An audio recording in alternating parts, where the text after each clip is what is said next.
Thank you, Donald, and good evening, everybody. Well, yesterday, the great conspiracy theory was Trump, Assange, Bannon and Farage bound together in an unholy alliance, as if I was at the centre of some extraordinary spider's web, all of which was linked to Russia.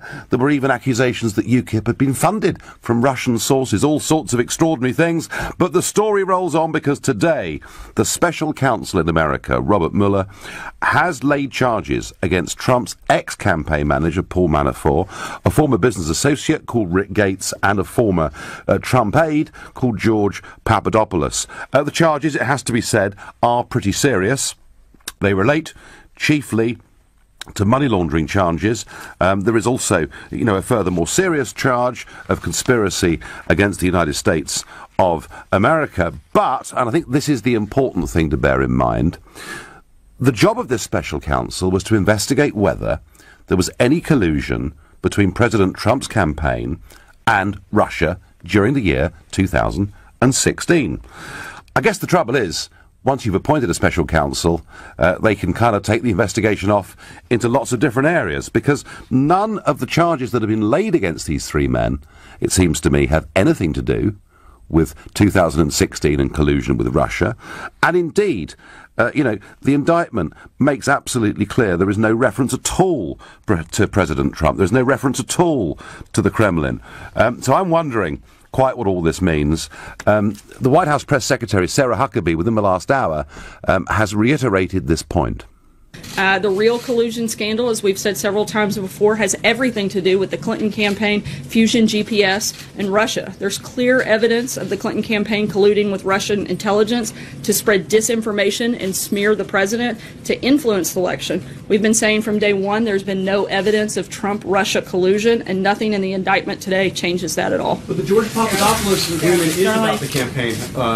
It is specifically about the campaign. It has nothing to do with the activities of the campaign. It has to do with his failure to tell the truth. That doesn't have anything to do with the campaign or the campaign's activities. But it is the clearest evidence yet of ties between the Trump campaign and Russian officials. So again, there are no activities or official capacity in which the Trump campaign was engaged in any of these activities. Most of them took place well before the campaign ever even existed.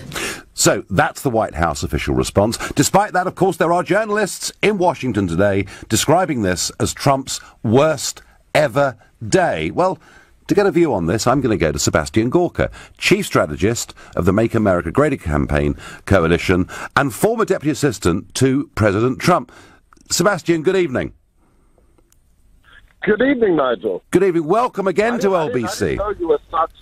I didn't know you were such a dangerous man, Nigel. Oh, well, yes, of course, I'm very dangerous. I mean, I'm a person of interest to the FBI, and according to the Guardian Group newspapers, as I say, I am the key link to everybody involved in this, and I'm also, you'd like to know, Seb, I'm sure, I'm the bag man. I'm the guy that carries all the secret files between the President and Julian Assange in the embassy here in London. Nigel, stop it. Quiet. So, I mean, clearly, I'm a very important and very dangerous person. But I want to ask you, we've heard what Sarah Huckabee Sanders has said at the press briefing. She's making the point there is no collusion. But tell me, is this or is this not a bad day for President Trump? No, not at all. I remember distinctly being in the Oval Office a few months ago, just the president, myself, and he said they will never find anything with regards to Russia and me because there is nothing. Think about this. This special prosecutor was impaneled to look into whether Russia colluded with the Trump campaign last year. And what are the charges they brought against Paul Manafort? That 11 years ago he did some dodgy wire transfers and that he did some work for the Ukrainians. So it's classic case of a massive mandate. They dig and dig and dig until they find something. No connections to the president, no connections to the election, no connections to his campaign.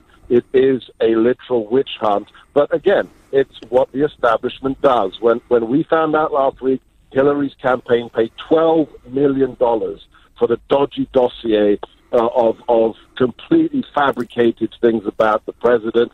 They have to find some kind of response, and this is a distraction.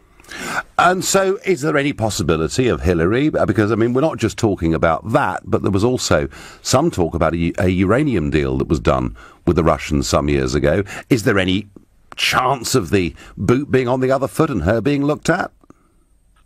I think this is the beautiful irony of it all, when they realize they need an excuse for why Hillary lost after spending $1 billion to defeat President Trump. They needed an excuse, and they came up with Russia, and now it's come to bite them on the backside.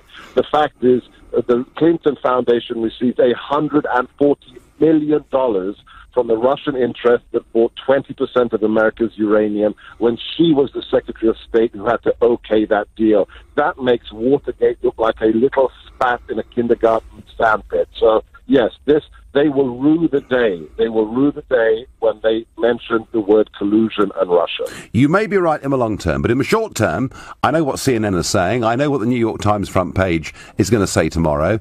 You know, they're going to say that it doesn't prove that Trump himself was directly connected, but the people that work for him had interests in that part of the world and behaved badly. And you know it's coming, and I know it's coming. And I just wonder, in terms of the president himself, you know, we've got this special counsel because he fired somebody quite important, didn't he?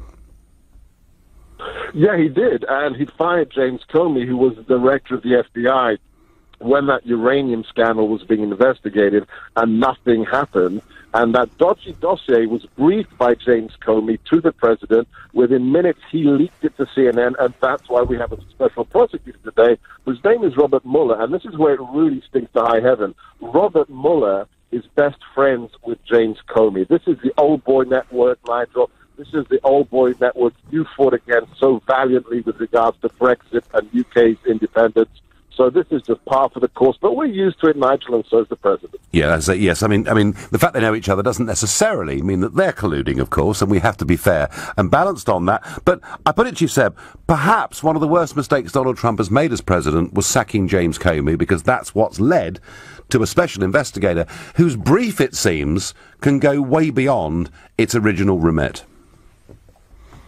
Yeah, look, I think James Comey should have been fired on January the 21st, Saturday morning at 8 a.m. He is an individual who has put himself before law enforcement again and again and again. He's a grandstander. He's admitted in front of Congress to deliberately leaking his official documents to create the kinds of situation we're in today. So, yeah, I don't think it was a mistake at all to fire him, but he should have been fired much, much earlier.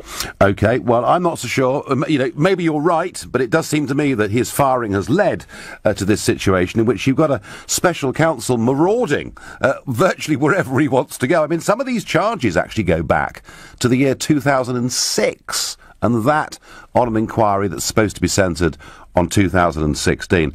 In your view, where does this story go next? I think, you know, they will... look, if Manafort's done something wrong, then he should be prosecuted. A jury should decide on his guilt and his punishment, and that should be, you know, seen to be done properly and in accordance with the law and order. But I think we have to have a special prosecutor for the Uranium One deal and the dodgy dossier. And I think, not because of any collusion, but conflict of interest, my gosh, Robert Mueller must recuse himself, because he cannot independently investigate people, and Russia and Comey. Okay. These things are so intrinsically linked with his career. And finally, tell me, repeat, you are 100% convinced, are you, that nothing will be found in terms of Trump, his campaign team, and collusion with the Kremlin?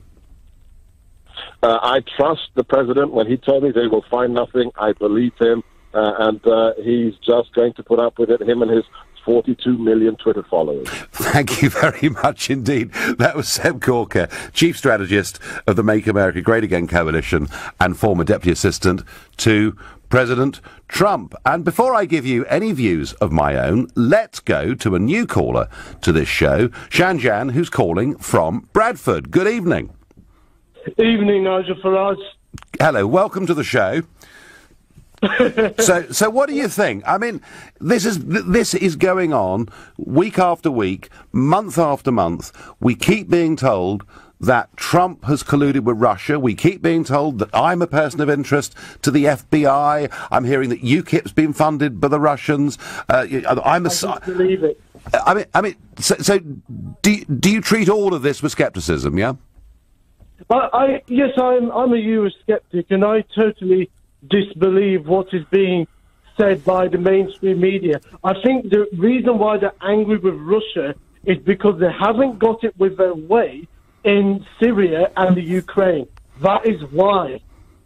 So, well,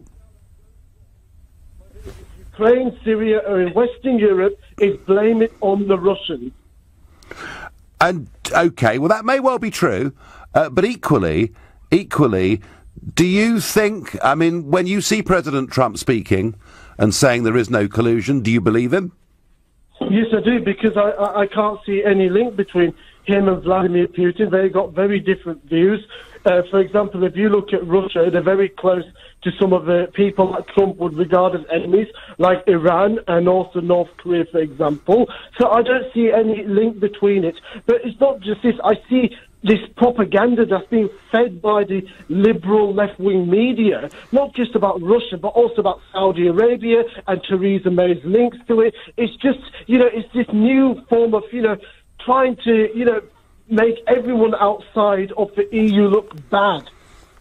Well, I tell you what it is, Jan. Behind all of it is there are vast parts of the establishment on both sides of the Atlantic that simply cannot comprehend that in 2016, the darkest year of their lives, Brexit and Trump happened, and there must have been a reason for it. It must have been Russian collusion or lying in the case of the Brexit campaign, and they are desperately scrambling around for reasons to justify why they lost. Jan, new caller from Bradford. Thank you. In a minute, I'll tell you what I think. On the day that 3 of Trump's former campaign aides are indicted for offences, financial offences chiefly, some of them going back to 2006, the argument that we heard from a former, deputy assistant to President Trump was that none of this had anything to do with 2016 and collusion with the Russians, and they're barking up the wrong tree. Well, I have to say, I do genuinely believe that.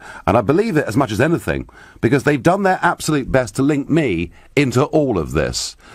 I am somehow at the centre of this spider's web. I'm a bag man running stuff back and forth between the White House and between the Ecuadorian embassy where Julian Assange is holed up. I've been accused of the political party I led for many years, UKIP, being funded by the Russians. And I can tell you, the whole thing is a complete and utter load of nonsense, in my view. So I'm asking you tonight, do you believe Trump himself has been involved in some form of Russian collusion? And if you think, unlike me, if you think, Nigel, you are dead wrong, that you have your real suspicions and your worries and your concerns about this, then you can call me on 0345 6060 973. You can text me on 84850. You can tweet me using the hashtag Farage and LBC at LBC, and you can watch me live on Facebook and comment there too. Nigel, you are spreading the Trump disinformation campaign. Well, give me some evidence to the contrary, please. I don't believe President Trump has had anything to do with Russia. I think he's just being targeted, says Kathy. I wouldn't touch Trump with a barge pole. And if you have any integrity left, you should distance yourself too, Mary advises me. Mary, I'm not asking you whether you like Donald Trump or not.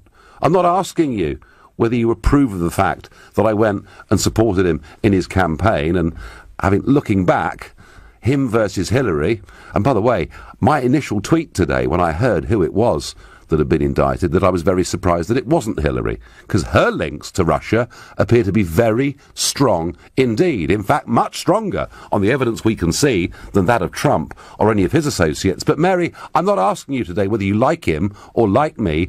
I'm asking you whether you actually believe there are serious grounds to believe that he did in some way collude in that presidential campaign, or whether this is frankly becoming a witch hunt from the left in America, who simply can't face up to the fact they lost in the elections. And I thought it was very interesting that 93-year-old Jimmy Carter, former president of the USA, probably the most left-wing of all the modern-day American presidents, very interesting that Jimmy Carter said never in his life had he seen a US president being given such a completely unfair run by the media in America, and that every attempt was being made to stop Trump from doing his job as the 45th president of the USA. And I thought, when that came from Jimmy Carter on the left of the Democratic Party, I thought, well, do you know what? At least there's some decency there. The problem is that Hillary, my friend, but Hillary and her acolytes still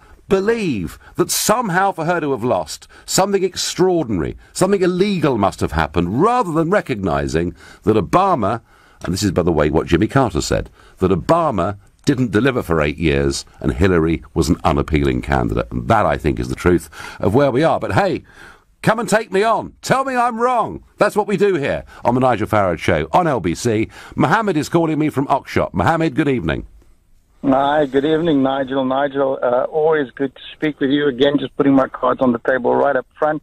I'm not one of your biggest fans. I'm probably one of the biggest loathers of your crony, Mr. Trump. Right. And if you are going to get commentators on, please do us all a favor. Don't get failed party hacks like Seb Gorka. I think you're just lowering the standard of good commentary that you've otherwise provided in the last 5 minutes. Well, Mohammed, the point about Seb Gorka is that, he was working there, literally next door to the Oval Office. He knows the president well. Now, we know, Mohammed, that he believes in what the president says. But I did want to quiz him about the sacking of James Comey, and I actually think that Seb Gorka is wrong on this.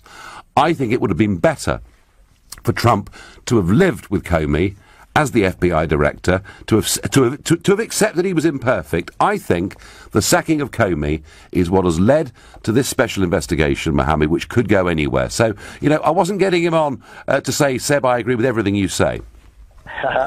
Nigel, I agree with that. And actually, you and I are not always going to agree, but I tell you what I will agree with is I think that Trump miscalculated in firing Comey. I think it provided a natural spark and a trigger for the Mueller investigation. And I just want to go back a step. And I think let's not forget, before we get into the Huckabee pivots or the Gorka one-liners and the locker-up chants, let's please not forget, Mueller got appointed by Rosenstein when Sessions decided to recuse himself because he felt he was not able to make the decision impartially. So a Republican appointee had his deputy appoint a special counsel with powers which he is now exercising, and I believe should be allowed to lawfully continue to be exercised until such time as the investigation is properly exhausted. Now, what's been found right now clearly is not, I don't think by any stretch of the imagination, an indication of direct collusion between Donald Trump and Russia or Russian operatives or the Russian state.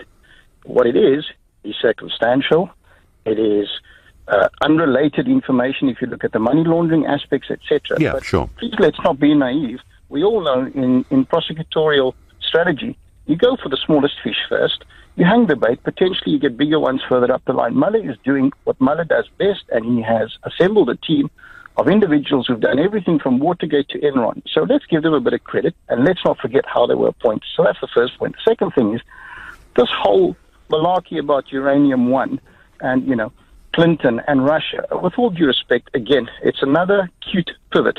Uranium One only came into the headlines when Trump was being placed under pressure in the last few days. Suddenly, the whole story fled. Where was it for the several years that it's been around? Why did it go quiet? I've got the answer. It only became relevant because it became a convenient little pivot. And actually, if truth be told, if anyone wants to have a special counsel appointed, I say go ahead. It's within the gift of the Republican Party. It is. It's a captured Congress and it's a captured administration. It is. And given the way American politics is, Mohammed, that may well happen. Although you have to say that the Hillary campaign did pay an awful lot of money to try and get information out of Russia about any links between Donald Trump and that country. That is true too, isn't it? I mean, Nigel, without trying to sound defensive or partisan, I wouldn't be surprised if there is complicity, but I also can't discount how the Steele dossier and, such related information came into being in the first place. Who's to know? I think the reality is we'll all only know once all of the stuff becomes, much more clear and transparent and is flecked open in the light of day in proper investigations. What I would say, though, is let Mueller. If Trump has nothing to hide, it's as simple as this. If he has nothing to hide, stop sending tweets in capital letters, do something. You know, the only thing that needs to be done is for Mueller to do his job so that he can exonerate the man and the book can be closed on this. Mueller will certainly do his job, Mohammed, although I have to say that it does seem to me that the brief is pretty wide. And the one thing I can tell you for certain, that if you think Trump should stop tweeting in capital letters, you've got another thing coming. It ain't going to happen. Mohammed thinks that this should continue. We should see where it goes. Thank you for your call. Ahmed is calling me from Leighton. Ahmed, good evening. Yeah, hello. I don't know as much as the previous caller about the ins and outs, but what comes across to me is how come there's such an issue with Russian involvement, and that no one really is, highlighting, AIPAC and the Israeli lobby and their involvement in American politics and elections. Well, the Israeli lobby, that's a reasonable point, Ahmed, because there are about 6 million Jewish people living in America, so as a percentage it's quite small, but in terms of influence, it's quite big. But I don't think anybody... they have a voice within American politics, as indeed do the Hindu groups and many other groups in America. But I don't think anybody is suggesting that the Israeli government tried to affect the result of the American elections. I think, Ahmed, what it comes down to, in my view, is that Russia is seen by the European Union and by the Democrats to be the enemy. Putin is seen to be the enemy. We've done our best to expand the European Union, to expand NATO right up to his borders by encouraging Ukraine to join. And ever since that moment, he's been the great bogeyman. But I have to say, I would be amazed. I'm literally amazed. I certainly know from my perspective, I've had no Russian involvement or collusion, and I've not been a bagman, so I can speak for myself on this, 100%. I can't speak for the president 100%. Ahmed, you couldn't speak for your brother or your parents 100%. None of us can know 100%, but I would be stunned if anything came out that showed that any interaction with Russia had had any material effect on that election at all. That's how I feel, Ahmed. Is that your suspicion too? Yeah, it would be difficult to prove, but I would say, what's the big deal? Even if it did, like I said, with Israel, they affect both Democrats and Republicans. They've got them both in their pocket. Well, in terms of money and influence, yeah, they are a very powerful lobby. And Ahmed, actually, America's interfered in elections all over the world for decades. There's a slight sort of degree of hypocrisy about all of this. Ahmed, new caller from Leighton, I thank you. He makes the point that there are other very powerful foreign lobbies in the United States of America, and the Jewish lobby, with its links with the Israeli government, is one of those strong voices. As we discuss whether President Trump indeed did collude with Russia in this 2016 election victory, and some people think he possibly did. I think it's a complete load of baloney, and I say that because they try to drag me into it, and I know that's not true. But as we've been discussing that, and as Washington D.C. has been focused on that, today in Brussels, well, there's been a little visitor group turned up today to see Monsieur Barnier, the chief negotiator. And I wonder who wandered into his office today. Well, we had the ex-Liberal Democrat leader, Nick Clegg, the Labour peer, Lord Adonis, and veteran Europhile Tory Ken Clarke. And they went in today for talks with Monsieur Barnier and the European Union Economic and Financial Affairs Commissioner, Pierre Moscovici.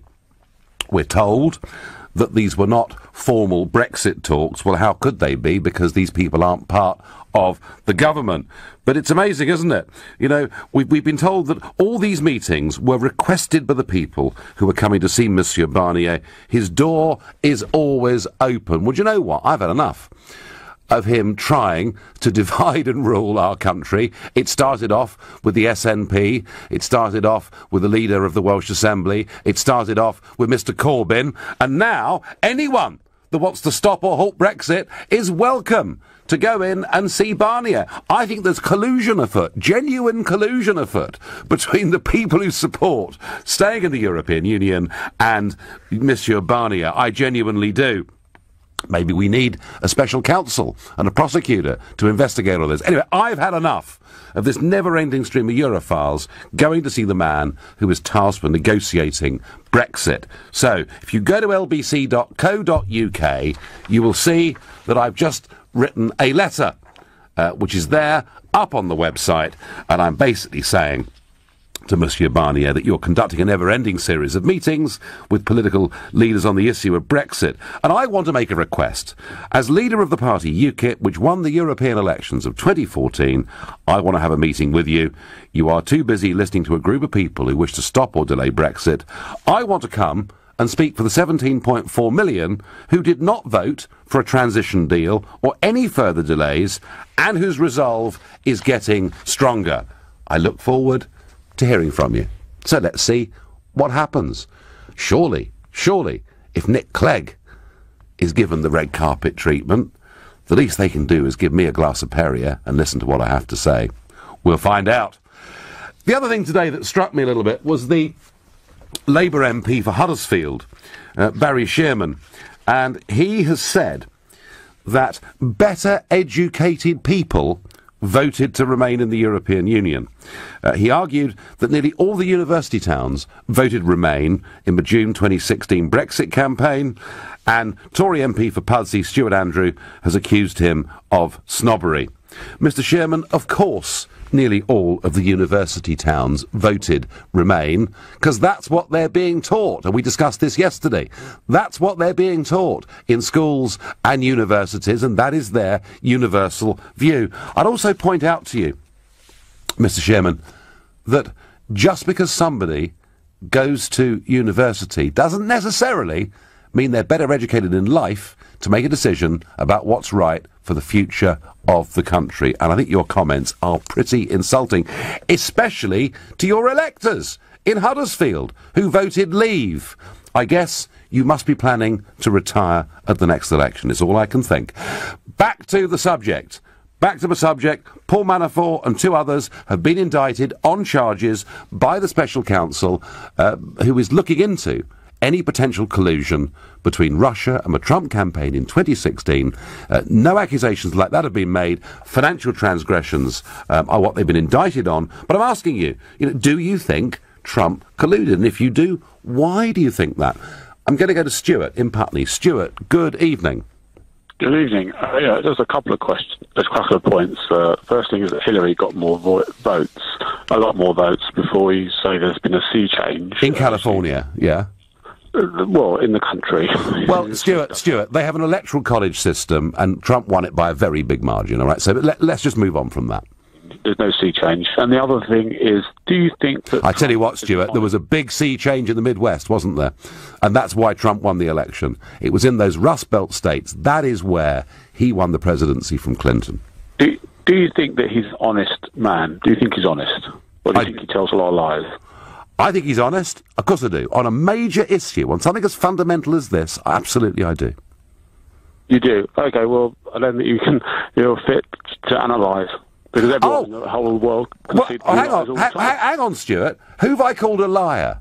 I haven't even called Mrs. May a liar. I might have been very critical of some of the things she said and done. I don't go around calling people liars unless I've got very good reason to think so. So, are you saying Trump's a liar, are you, Stuart in Putney? Absolutely. Of course he is. Everyone in the whole world. Of course he is. The brain cell can tell that. Right. So anyone with a brain cell can tell the president's a liar. Okay. So is he lying when he says, and he's been tweeting out today, in big capital letters, there is no collusion. Is he lying when he says that? Very possibly. Very possibly. I don't know for sure. He lies about a lot of things. Okay, so do you think that this special counsel is going to discover at some point that collusion occurred between him and Russia? Between Trump and... possibly not. Possibly not. Right, fine. So, are you prepared to accept that at some point before too long, the special counsel finishes and Trump carries on as president completely undamaged by this? Undamaged, I'm not sure, but they might not be able to nail him. That's very possible. So, I mean, why, Stuart, would he want to risk everything by colluding with Russia? Why would he have even thought about doing that? It was before the election. He didn't know he was going to win. And really, but a whole load of emails, a whole load of Democratic Party emails did appear through WikiLeaks, through Julian Assange. But he made it absolutely clear his source was not the Russians. There is, Stuart, what I'm saying to you is this. There's been this, and I think it's a wild conspiracy cooked up by the left in America, who can't accept the fact that Trump is their president, and I haven't seen a single piece of evidence to date to suggest that any of it's true. But you think he's honest and not a liar, so I can't take it seriously. All right, fine, Stuart and Putney, that's fine. He thinks the president's a liar. He may be prone to exaggerate a little bit here and there. He may occasionally not get his facts 100% right. There's a very big difference between that and outright thinking the man is a liar, because it is quite a serious charge. It's not one that I chuck about, cheaply. Andy in Cardiff is my next caller. He's called the show before. He's a thinker on political issues. What do you make of it, Andy? Hey, Mr. Farage, how are you this evening? Good evening. I'm fine. I just wonder when they're going to give up. I just wonder when the Democrats and many parts of the establishment in America will just wake up to the fact that Trump is the president, get on with it. Well, there are a few things I want to make very clear, and I'll be very, very quick with this.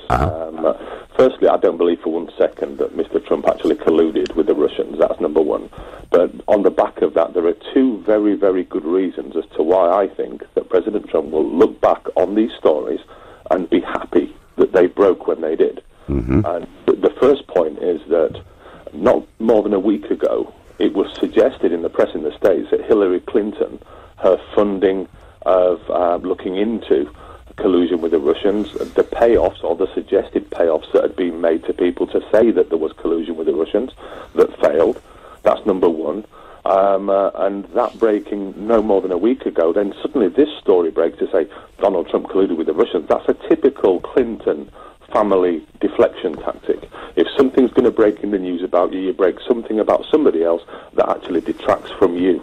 That's number one. Yeah, j'accuse.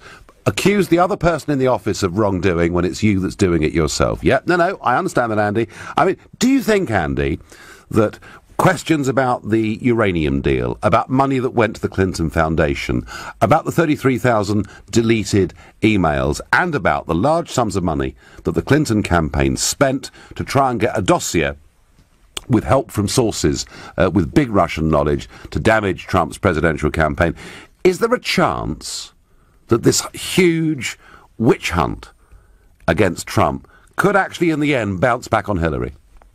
I hope it does, and I really do believe that it will. And just to very tie this up, point number two, we were talking about Mr. Comey earlier as well. Yes. Should he have actually sacked him? A lot of people believe that he should have kept him in office. I do. He'd have been a better ally. I don't believe that he would have done. I think that he sacked him at the right time. If what he released after he was fired is any reflection on this man's character, then leaving him in that position for longer could have actually accumulated more information that could have been transformed into dirt at a later date. Possible, Andy, but my impression is that virtually the entire Washington establishment is against President Trump. So it wouldn't have mattered much who was in that position. I mean, that is a town in which has become very big and very fat on the back of big government, huge buildings. And every time I go to DC, I see more tower blocks being built to accommodate yet more people that are working inside that beltway. And for the first time ever, they've got a president saying, we want to cut back, we want to slim down, we want to pay you less, we want to get rid of you. Andy from Cardiff, I thank you. I personally think getting rid of Comey is what's led directly to all of this. Not that I believe Comey was perfect. Trump collude with the Russians. Do the Russians have this great sway over the American electorate? Jen says on Facebook, if the Russians could interfere with the USA elections, you wouldn't have had 8 years of Obama. True, Obama and Putin did not like each other very much. And Peter says to me on Twitter, please tell us, why did you go and see Assange?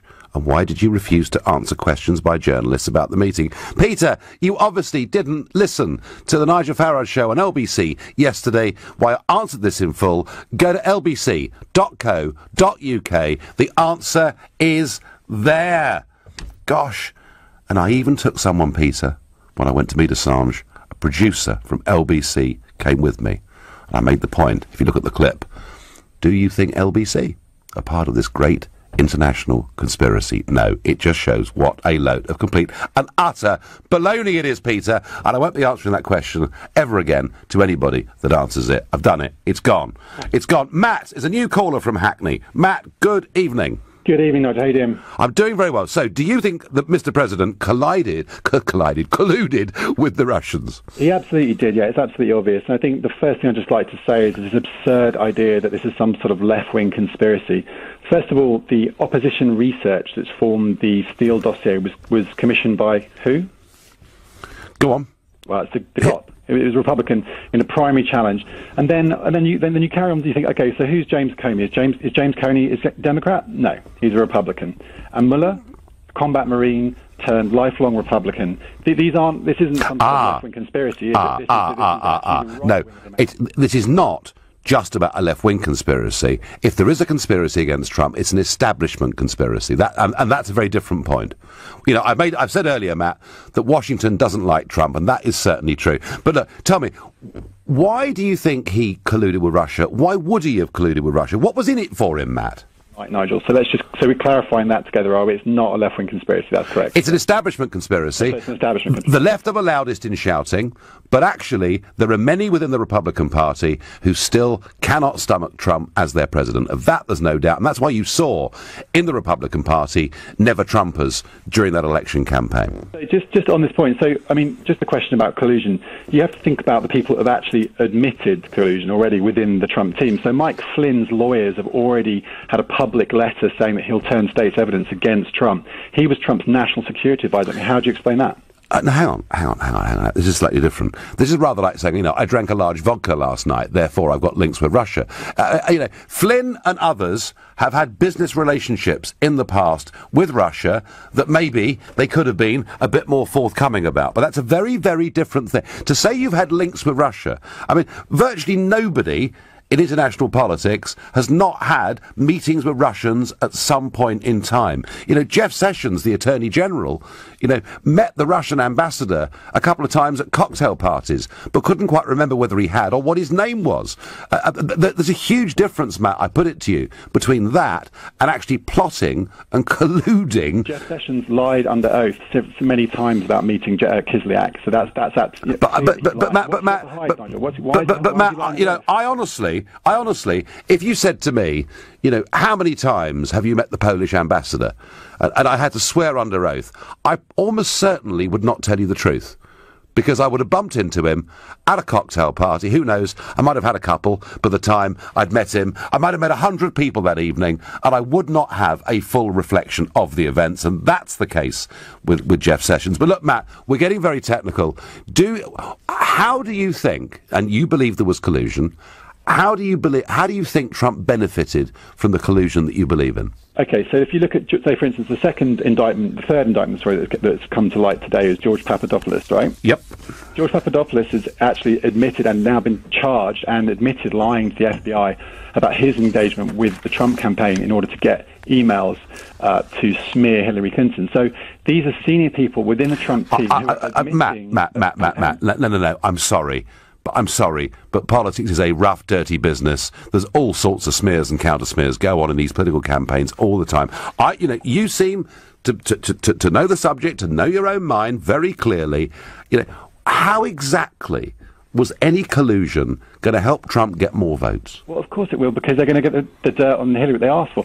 Don Jr., let me ask you this then. Hang on. But Hillary spent a fortune trying, $12 million, it's alleged, trying to get on Trump and any links he may have had with Russia. So you could say they're both as bad as each other. I would accept that in campaign terms that both campaigns are as bad as each other. A comment that was made about the referendum campaign too. But this charge of collusion is one that suggests that somehow Trump got some material electoral advantage through working with the Russians. And I just, Matt, do not see that for the life of me. Let me finish? Go on. So, Jeff Sessions met Kislyak at the Mayflower Hotel and agreed policy changes on Ukraine and about funding rebels in Ukraine. That was the agreed deal. That was the quid pro quo. What they got in return, and that's what Don Jr.'s emails proved when he lied several times, that they wanted dirt on Hillary, and that's what they got with the meeting with the lawyer in Trump Tower. There's absolutely no way they didn't collude. And if you look at Papadopoulos, he's actually admitted to the FBI that he lied to them about, and exactly about what. And if you actually read the indictments, because I have read the indictments, it actually states that he emails the Trump campaign with all the details about what's going to happen with the emails. There's absolutely no question about whether they colluded or not. The question is, will they get away with it? And the answer is probably not. And Trump knows it, which is why he's sending out tweets like, somebody do something, because he's panicking. Jeff Sessions has recused himself. Well, why would Jeff Sessions recuse himself if he wasn't guilty? If Trump had got valuable information, then Hillary would have been indicted already, wouldn't she? Why would Mike Flynn give a proffer letter from his lawyers to the FBI if he wasn't guilty? And he was fired for being a spy and not registering under the FARA Act. So they're guilty as sin, Nigel. You know it and I know it. And your friends like Dana Rohrabacher, they're going down. I'm sorry, Matt. You can say all sorts of things about people around Donald Trump, and why Russia? You know, it could have been Brazil. It could have been all sorts of countries in the world that these people have met with and talked about and discussed policy. That's kind of what goes on in Washington all day, every day, and through into the evenings as well. Matt, you have your view, and you see these links and relationships, and you see some untruths that have been told, and I get that, but I do not believe that's the same thing as saying there has been a deliberate collusion that has led to material advantage. Both campaigns sought to get dirt and information on the other. They're as bad as each other. Elections are like that. I thank you, Matt, for the call. I've got time for one more caller this evening, which is James, a new caller to the show, who's calling from Leytonstone. Yeah, hi. The reason why I called is I have this same discussion with people at work as well, and it appears that people don't have a lot of information as to what's actually really going on. So unfortunately, I think we've reached a really bad precedent in our world when it comes to the media. So imagine that you have a elected president who has people within his establishment who are actually leaking information to the press about him. Yep. Now, many years ago, let's say many decades ago, that would have been tantamount as treason, and such people would have been hung. Are you talking about James Comey here? Yeah, I'm talking about James Comey, and I'm talking about the other people that are actually probably still working in the White House right now, who are leaking information against President Donald Trump. Now, the reason why I'm saying that is this. When Hillary Clinton lost the election, she came out and said Russia. The problem is that no one has been able to establish what Russia actually did to affect the election. That's number one. Number two, the DNC haven't even handed over their email servers to the FBI, to the CIA, or to the NSA. So that's number two. Number three, Robert Mueller, who's been assigned to this case, he's actually widened the scope of it. He has. No, that's right, James. James, that is right. James, I'm going to have to stop you. You've made 3 points. You've made them extremely well. We're out of time. The point's a very good one, that Robert Mueller has broadened the brief, and there are charges here that go back, in fact, to the year 2006. Look, folks, you know my view. I should not be a person of interest to the FBI. I'm not the centre of some extraordinary web. I'm not working with the Russians. UKIP wasn't funded by the Russians, and I have absolutely no reason to believe that that applies to Trump either.